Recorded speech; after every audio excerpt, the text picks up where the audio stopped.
आप सभी को नववर्ष की हार्दिक शुभकामनाएँ। आज हम देखते हैं कि ये जो नया साल आया है, वो क्या-क्या उम्मीदें लेके हम सबके लिए आया है।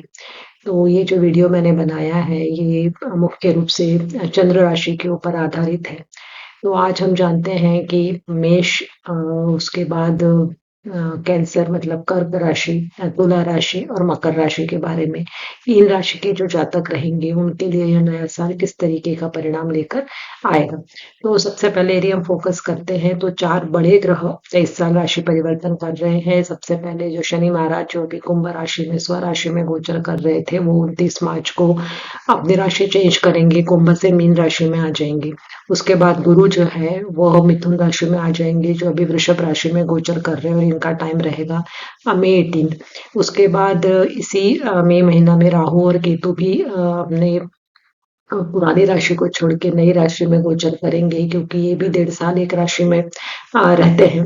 तो ये वक्री ग्रह है, तो अपनी राशि से पिछली राशि में आएंगे। तो राहु जो है कुंभ राशि में आएंगे, जो कि अभी मीन राशि में गोचर कर रहे थे, और केतु जो अभी कन्या राशि में गोचर कर रहे थे, वो सिंह राशि में आएंगे।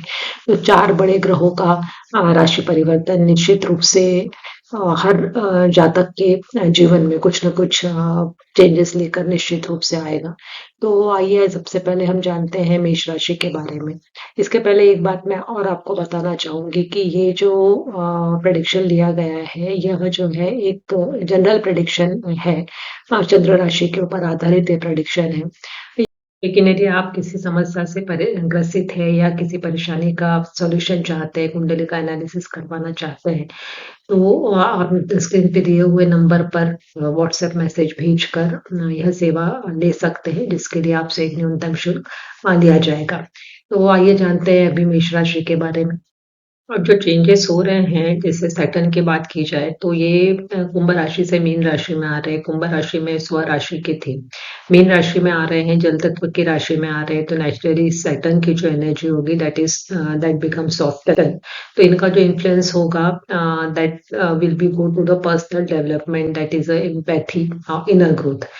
जो पहले जो कुंभ राशि में शनि का गोचर चल रहा था, that was belong to social responsibility. अब ये आ रहा है through social responsibility to personal development. एक चीज ये हो गई। यदि हम गुरु की बात करते हैं तो गुरु जो है कंफर्ट के, लग्जरी के, वेल्थ के, प्रोग्रेस के कारक है। तो 2025 में गुरु का जो गोचर है वो टॉरस में कंप्लीट हो रहा है, मतलब वृषभ राशि में कंप्लीट हो रहा है, और मिथुन राशि, कर्क राशि और फिर मिथुन राशि में इनका गोचर होगा। अक्टूबर में ये कर्क राशि में जाएंगे और फिर दिसंबर में वक्री होकर ये फिर से मिथुन राशि में आएंगे। तो इस प्रकार से गुरु का गोचर चलेगा। अब देखते हैं कि राहु और केतु जो है इनके जो गोचर है, इसकी वजह से क्या परिणाम जो है जातक को देखने पड़ते हैं। राहु के बारे में हम सभी जानते हैं कि यह शैडो प्लैनेट है, इनोवेशन को शो करता है, अनकन्वेंशनल अप्रोच को शो करता है, नेटवर्किंग को शो करता है, मटेरियल ग्रोथ को शो करता है। तो इसका कुंभ राशि में आना नेचुरली फॉरवर्ड थिंकिंग को बढ़ाएगा, नेटवर्किंग को बढ़ाएगा। इसके अलावा फोकस जो होगा वो शिफ्ट हो जाएगा किसी बड़े काम को करने के ऊपर। उसी प्रकार केतु की बात की जाए तो जो डिटैचमेंट को शो करता है, आइसोलेशन को शो करता है, उसके बाद रिसर्च को शो करता है, गूढ़ विद्या को शो करता है। तो ये सारे जो ग्रहों के कारकत्व है, ग्रह विचार की जो सीरीज है, उसमें हम समझ चुके हैं। प्लेलिस्ट में जाके फिर से इसको रिवाइज कर सकते हैं।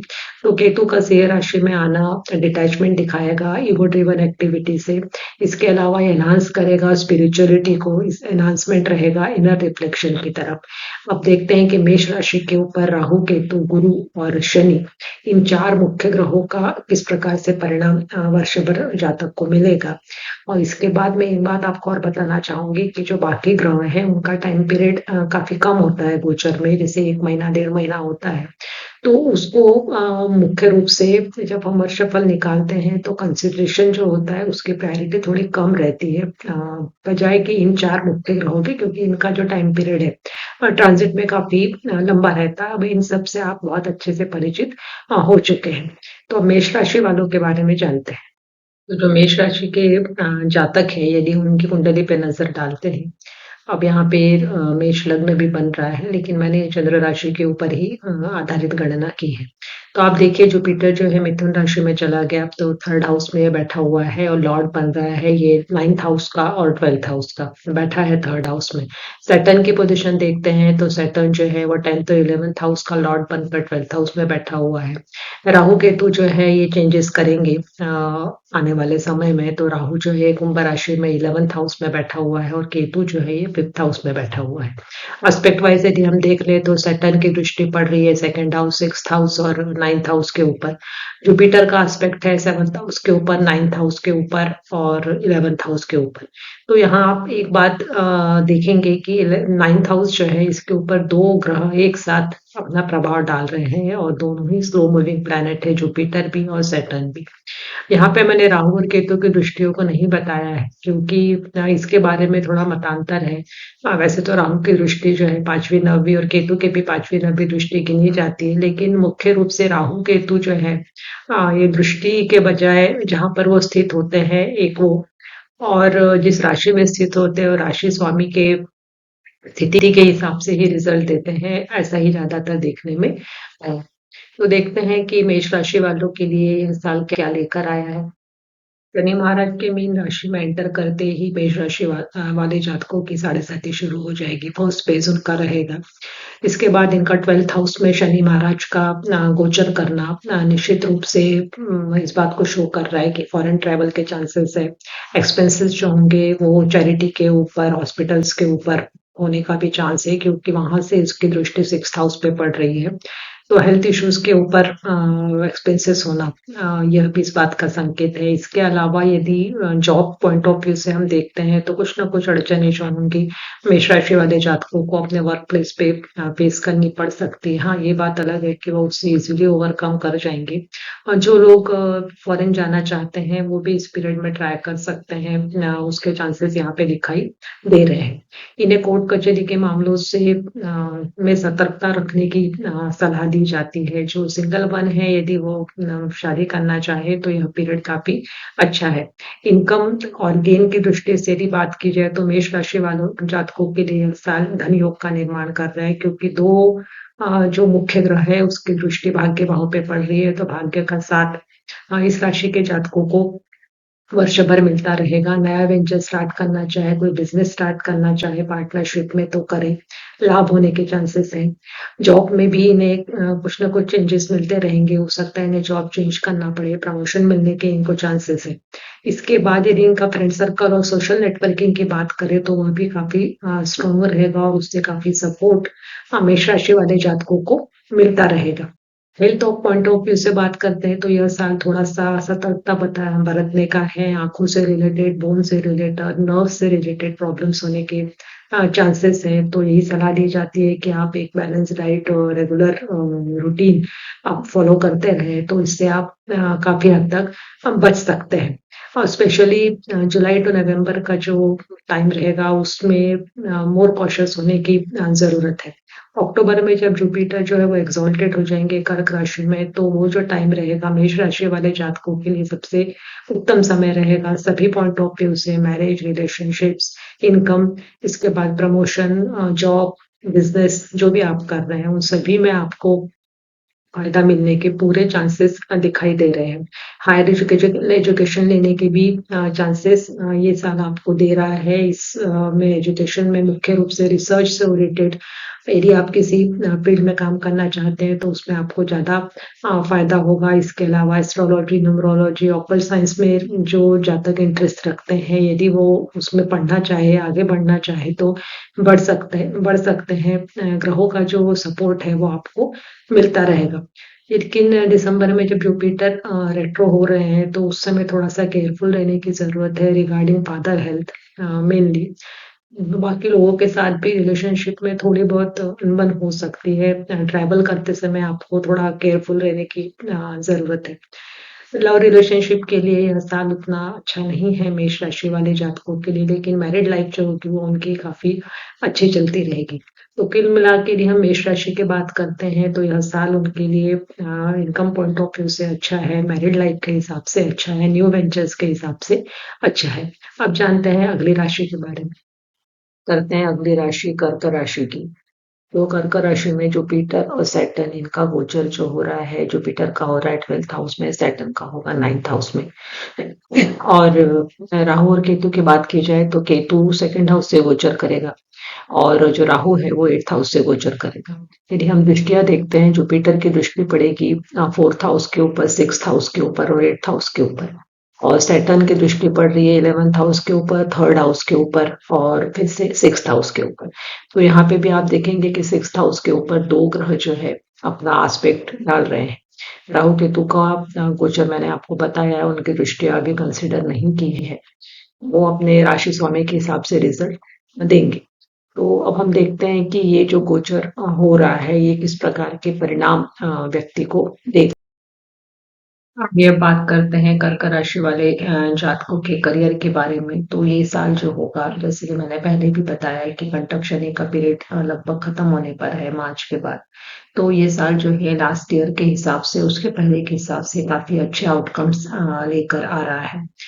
शुरुआत में बिगनिंग ऑफ द ईयर से लेके आप मार्च तक का टाइम देखेंगे तो थोड़ा प्रोग्रेस जो होगा वो स्लो होता हुआ नजर आएगा। लेकिन जो लोग कम्युनिकेशन से जुड़े हुए व्यवसाय में काम कर रहे हैं, जैसे मार्केटिंग हो गया या ऐसे भी कई वर्क फील्ड है जहाँ पे कम्युनिकेशन का मेन रोल होता है, उन सब के लिए मिड ऑफ द मे तक का जो समय है वो बेस्ट समय है अपने जॉब के लिए, अपने बिजनेस के लिए, उसको एनहांस करने के लिए काफी अच्छा समय है।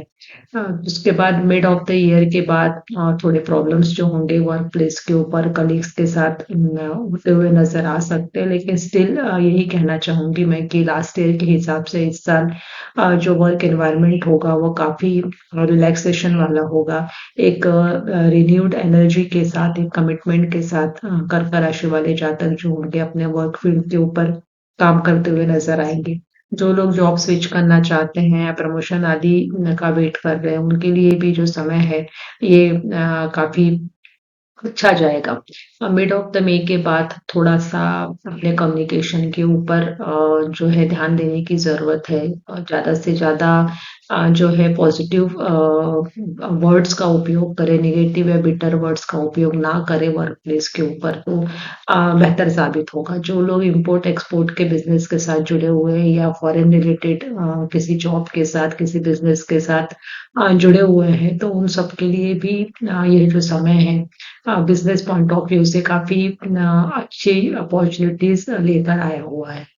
स्पेशली मिड ऑफ मई और अप्रैल, ये जो समय रहेगा ये फाइनेंशियल आउटकम के हिसाब से इस राशि के जातकों के लिए काफ़ी अच्छा होगा। यदि लैंड खरीदना चाहते हैं, हाउस खरीदना चाहते हैं या घर में कोई चेंजेस करवाना चाहते हैं, तो भी मिड ऑफ द मई के बाद का जो समय है, वो काफ़ी अच्छी संभावना लेके आ रहे हैं, क्योंकि जुपिटर जो होंगे वो 12th हाउस में ट्रांजिट कर रहे होंगे और अपने 5th एस्पेक्ट से 4th हाउस को देख रहे होंगे। व्हीकल आदि खरीदने के लिए भी यह समय काफ़ी अच्छा है। इसके अलावा इनहेरिटेड प्रॉपर्टी मिलने के चांसेस भी कर्क राशि वाले जातकों के लिए इस साल है।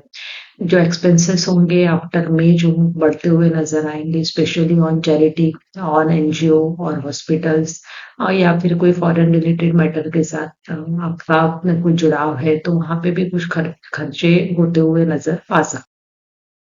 कर्क राशि वाले जातकों के लिए संबंधों की बात की जाए तो बिगनिंग ऑफ द ईयर से मार्च तक कहीं न कहीं फैमिली मेंबर्स के बीच में आपसी डिटैचमेंट देखने को मिल सकता है। नेगेटिव वर्ड्स का यूज़ ज़्यादा से ज़्यादा होना, घर में एक तनाव का माहौल रहना, ये होने की संभावना है। उसके बाद मार्च से लेके मई तक का जो समय रहेगा वो काफ़ी अच्छा जाएगा। फैमिली बॉन्ड मजबूत होते हुए नज़र आएँगे। आपस में हार्मनी जो होगी वो काफ़ी अच्छी महसूस होगी।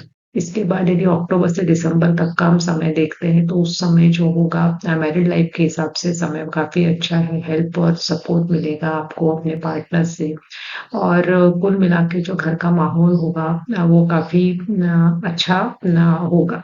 कुल मिला के यदि हम देखेंगे रिलेशनशिप में तो बहुत ज़्यादा प्रॉब्लम्स तो नज़र नहीं आती है, लेकिन first of the half of the जो ईयर होगा, वो सेकंड हाफ से काफ़ी अच्छा जाने की संभावना दिख रही है। इन लॉज से जुड़े हुए कुछ हेल्थ इश्यूज का सामना करना पड़ सकता है। यद्यपि आपको उनका सपोर्ट काफी मिलता रहेगा। इनहेरिटेड प्रॉपर्टी मिलने के जो चांसेस मैंने आपको बताए हैं, उससे रिगार्डिंग कुछ ना कुछ जो कॉन्फ्लिक्ट्स है या कोर्ट कचहरी के केसेस है, वो आपको मार्च तक नजर आएंगे। उसके बाद रिजॉल्व होते हुए भी दिखाई देंगे। अब यदि हम लव लाइफ की बात करते हैं, या जो लोग रिलेशनशिप को स्टार्ट करना चाहते हैं, मैरिड लाइफ में बंधना चाहते हैं, तो उनके लिए भी मार्च के बाद का समय काफी अच्छा रहेगा। क्योंकि फिफ्थ हाउस से जो शनि का गोचर पिछले 2.5 साल से हो रहा था, उससे अभी रिलीफ मिलेगा। तो एक नया पाथ इन लोगों को नजर आएगा, और ये एक नए रिश्ते में बन सकते हैं। उसकी संभावना जो है, अच्छी संभावना इस साल दिखाई दे रही है। कहीं ना कहीं जो इश्यूज चल रहे थे आपसी संबंधों को लेके, वो रिजॉल्व होते हुए कर्क राशि वाले जातकों को दिखाई देंगे। आफ्टर में जो है, साल के मध्य के बाद इन्हें अपने कम्युनिकेशन के ऊपर ध्यान देने की जरूरत रहेगी। अदरवाइज फैमिली इश्यूज जो है वो बनने के चांसेस दिख रहे हैं। As per as work place के ऊपर भी इन्हें अपने कम्युनिकेशन को ध्यान देने की जरूरत है। तो कुल मिला के यदि रिलेशनशिप की हम बात करते हैं, तो कर्क राशि वाले जातकों के लिए ये साल जो होगा वो मिला जुला साबित होगा। जैसे कि मैंने बताया कि मिसकम्युनिकेशन से बचें, सो दैट फैमिली हार्मोनी और बाकी रिलेशनशिप्स में जो है प्रगाढ़ता, वो बनी रहेगी। जो एकेडमिक सक्सेस के लिए काम कर रहे हैं, अपने घर से दूर रह के पढ़ रहे हैं, या फॉरेन रिलेटेड एजुकेशन ले रहे हैं, उन सब के लिए भी यह समय काफी अच्छा है। हायर एजुकेशन के लिए भी यह समय काफी अच्छा है। साल की शुरुआत में थोड़ा सा इनको एक्स्ट्रा एफर्ट की जरूरत पड़ेगी, लेकिन उसके बाद धीरे धीरे स्थितियां जो होंगी वो अनुकूल होते हुए नजर आएंगी। मिड ऑफ द ईयर के बाद स्टडी के लिए प्रॉपर एनवायरनमेंट बनाने की जरूरत घर पर करनी पड़ेगी। उसके लिए थोड़ी-सी मेहनत की ज़रूरत पड़ेगी। ज़्यादा मेहनत करने की ज़रूरत जो है वो इस साल कर्क राशि वाले स्टूडेंट्स के लिए दिख रही है। सक्सेस जो होगा वो थोड़ा ग्रेजुअली इन्हें मिलता हुआ नज़र आएगा, और उसके लिए इन्हें कंसिस्टेंट अप्रोच की ज़रूरत है, मेथोडोलॉजिकल स्टडी की ज़रूरत है। सब्जेक्ट को अच्छे से समझकर उस पे मास्टरी करके, ग्रुप डिस्कशन करके अपनी स्टडी को यदि आगे बढ़ाते हैं, तो ये इनके लिए काफ़ी अच्छा साबित होगा। अब बात करते हैं स्वास्थ्य की, तो साल की शुरुआत से लेके मार्च तक का जो महीना है, वो कर्क राशि वाले जातकों के लिए हेल्थ पॉइंट ऑफ व्यू से उतना अच्छा रिजल्ट नहीं देगा। कहीं ना कहीं जेनिटल ऑर्गन से रिलेटेड प्रॉब्लम, कमर से रिलेटेड प्रॉब्लम, माउथ से रिलेटेड प्रॉब्लम, टिथ से रिलेटेड प्रॉब्लम, इनको होने की संभावना दिख रही है। उसके बाद जो शनि का गोचर चेंज हो रहा है, उसमें थोड़ा सा प्रोग्रेस जो है वो हेल्थ में नजर आएगा, लेकिन ये प्रोग्रेस मई तक ही इन्हें दिखेगा। मई के बाद फिर से इन्हें स्टमक से रिलेटेड, डाइजेस्टिव सिस्टम से रिलेटेड कुछ ना कुछ प्रॉब्लम्स जो है वो होते हुए नजर आएंगे। कोलेस्ट्रॉल रिलेटेड प्रॉब्लम्स भी हो सकते हैं। तो इन सब से बचने के लिए वही है कि हेल्दी लाइफस्टाइल और रिलैक्सेशन टेक्निक्स, इनका उपयोग करते रहे through out the year, so that कि ये अपनी हेल्थ को प्रॉपरली मेंटेन कर सके। कुल मिला के हेल्थ पॉइंट ऑफ व्यू से कर्क राशि वाले जातकों को अभी भी थोड़ा सतर्क रहने की जरूरत दिखती है। अब बात करते हैं हम तुला राशि के जातकों के लिए नया साल किस तरीके का रिजल्ट दे सकता है। तो तुला राशि के लिए यदि हम मेन ग्रहों के गोचर पर दृष्टि डालते हैं, तो सैटर्न का गोचर 6th हाउस से होगा, और एस्पेक्ट वाइज सैटर्न का एस्पेक्ट 3rd हाउस के ऊपर, 12th हाउस के ऊपर, और पड़ेगा 8th हाउस के ऊपर। जुपिटर का जो गोचर होगा वो 9th हाउस से होगा, भाग्य भाव से जा रहा है, और इसका जो दृष्टि है वो 3rd हाउस के ऊपर, लग्न के ऊपर और 5th हाउस के ऊपर पड़ेगा। राहु केतु का जो गोचर होगा वो 5th हाउस और 11th हाउस से होगा। तो आइए जानते हैं कि तुला राशि वालों के लिए यह साल किस तरीके से हो सकता है। यदि हम साल की शुरुआत की बात करते हैं, तो तुला राशि वालों को शुरुआत के दिनों में थोड़ी परेशानियां आ सकती है, लेकिन धीरे धीरे ये परेशानियां उन्हें सुलझती हुई नजर आएंगी। इस साल इनका रुझान जो होगा वो सेल्फ अवेयरनेस की तरफ, सेल्फ डेवलपमेंट की तरफ बहुत ज्यादा रहेगा, स्पिरिचुअल ग्रोथ की तरफ बहुत ज्यादा रहेगा, अर्निंग पर्सपेक्टिव की तरफ बहुत ज्यादा रहेगा। अपने करियर को बढ़ाना, ये इनका मेन एम हो सकता है। लॉन्ग टर्म गोल ये सेट कर सकते हैं, उन्हें उसमें सक्सेस मिलने के पूरे चांसेस है। सिर्फ एक सलाह मैं देना चाहूंगी कि स्पेकुलेशन, गेम, गैम्बलिंग एटसेट्रा जो फील्ड्स है उससे ये बच के रहे तो ज़्यादा अच्छा है। अदरवाइज एक मेंटल टर्बुलेंस इनकी लाइफ में आ सकता है। कुछ हार्मफुल थॉट्स इनके दिमाग में चलते रहेंगे, उससे बचने के लिए योगा मेडिटेशन का सहारा लेते हैं, तो that will be better for them. इसके बाद क्रिएटिविटी इस साल इनकी बहुत बढ़ेगी, इनोवेशन इनके अंदर रहेगा और जिसका फायदा इन्हें निश्चित रूप से अपने काम में होगा। यदि हम मैरिड लाइफ की बात करते हैं तो थोड़ा प्रॉब्लम इनकी मैरिड लाइफ में नजर आ रहा है कि छोटे मोटे तो से आपसी मिसअंडरस्टैंडिंग होने के चांसेस है, तो यही सलाह रहेगी कि समय रहते हुए उन्हें सुलझा लिया जाए और अपने रिश्ते को जो है वो सक्सेसफुल किया जाए। लव रिलेशनशिप के लिए यह साल अच्छा है। हो सकता है कि जो लोग इस मैटर के साथ जुड़े हुए हैं उनको अभी तक जो अड़चनें आ रही थी उसमें कहीं नए रास्ते मिलने के चांसेस हो सकते हैं। इसके बाद कुछ हद तक यदि हम देखते हैं तो रिलेशनशिप जो है वो आफ्टर में ऐसा देखने में आ सकता है कि सोशल नेटवर्क से फ्रेंड्स के से अलग थलग पड़ने के थोड़े योग है। मीन्स जैसे कि मैंने बताया कि इसमें जुपिटर का लग्न के ऊपर पड़ने वाला एस्पेक्ट ही व्यक्ति को यह बता रहा है कि व्यक्ति सेल्फ इंट्रोस्पेक्शन की तरफ जाएगा, मीन्स आत्मचिंतन की तरफ उसका रुझान ज्यादा रहेगा। और निश्चित रूप से यदि हम आत्मचिंतन की तरफ जाते हैं तो दुनिया से अपने आप ही हम कट जाते हैं। तो इस तरीके के कुछ योग दिखाई दे रहे हैं, तो इसमें यही सलाह मैं दूँगी कि थोड़ा धीरज बनाए रखें और शांति से सभी रिलेशंस को निभाने की कोशिश करें। कुल मिला के देखेंगे तो तुला राशि वालों के लिए यह साल जो है वो उनके सारे डिज़ायर्स को, उनके फ़ोकस को अचीव करने का साल है। इसके बाद इसमें 11th हाउस से होने वाला केतु का गोचर जो है वो काफ़ी शुभ है। स्पेशली जिनके केतु की दशांतर दशा चल रही है उनके लिए यह काफ़ी अच्छा समय दिखाई दे रहा है। थोड़ा पैरों में आधी चोट लगने की संभावना है, तो थोड़ा इस बात पे थोड़ा केयरफुल रहे तो ज़्यादा अच्छा होगा। राशि वाले जातकों के लिए यही रहेगा कि इस साल के शुरुआती दिनों में परेशानी होगी लेकिन अंत में सब कुछ अच्छा हो जाएगा। तो अंत भला तो सब भला, वो वाली जो उक्ति है वो इसमें चरितार्थ होते हुए नजर आ रही है। ये जो मैंने 4 राशियों के राशिफल आपको बताए हैं जो कि चंद्र राशि के ऊपर आधारित है, इससे हमें संभावनाओं का पता चलता है। लेकिन यदि अपनी लाइफ में कोई परेशानी चल रही है या किसी पर्टिकुलर समस्या के से आप जूझ रहे हैं, उसका आप समाधान चाहते हैं, तो उसके लिए कुंडली का पूरा एनालिसिस ही करना होता है। उसके बाद ही हम सही और सटीक निर्णय दे सकते हैं, क्योंकि सिर्फ गोचर के ऊपर आधारित जो फल होता है वह उतना सटीक नहीं होता है। हमें दशा अंतर्दशा है और बाकी जो कुंडली के ग्रह है उनकी क्या स्थिति है, इन सब का संपूर्ण विश्लेषण करना होता है। तो मैं उम्मीद करती हूँ कि ये जो वीडियो है आपको समझ में आया होगा। अगले वीडियो में हम अगली 4 राशियों को लेके आएँगे जो कि पृथ्वी तत्व से संबंधित होंगी। जैसे कि अभी जो हमने राशियाँ ली हैं वो सारी जल राशियाँ ली हैं।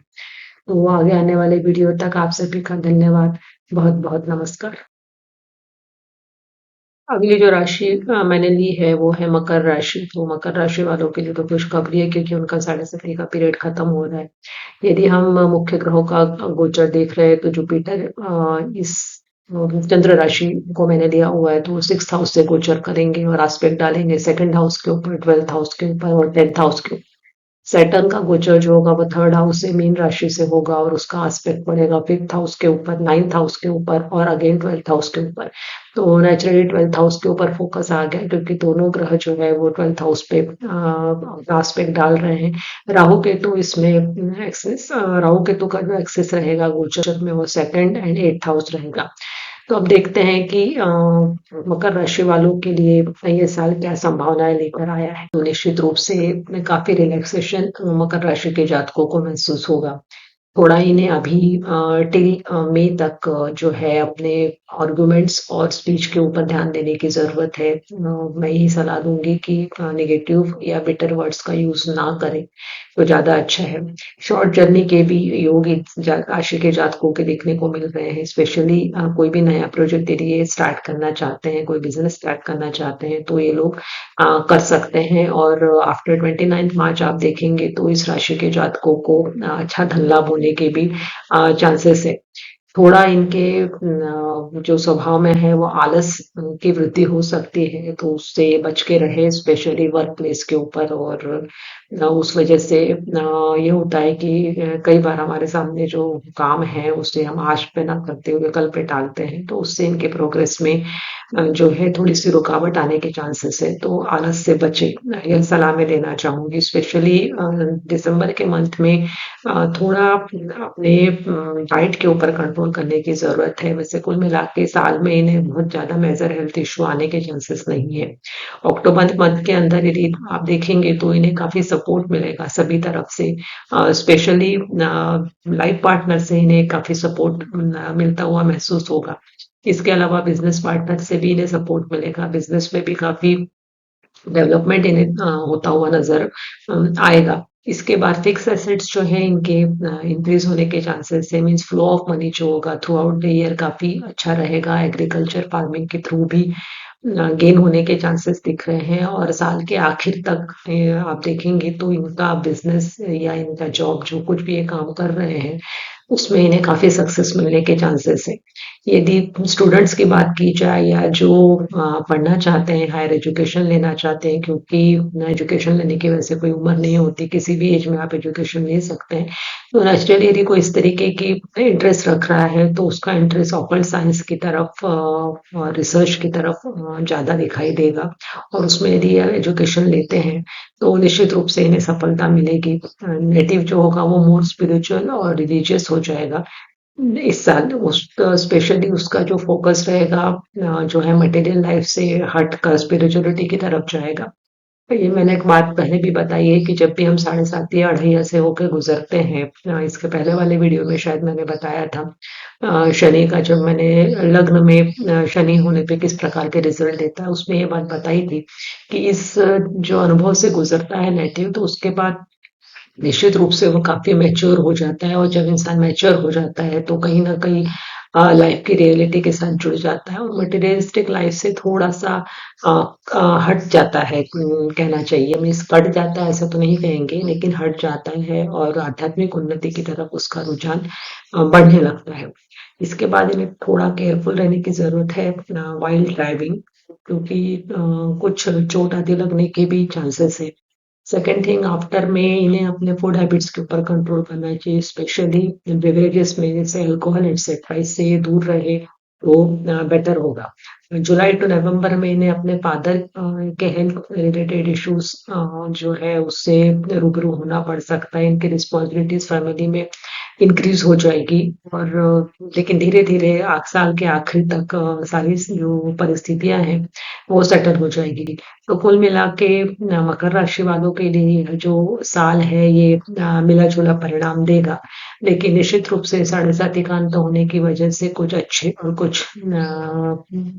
और कुछ अनचाहे रिजल्ट्स भी देखने को मिल सकते हैं। अगले आने वाले वीडियो तक आप सभी का धन्यवाद। नमस्कार।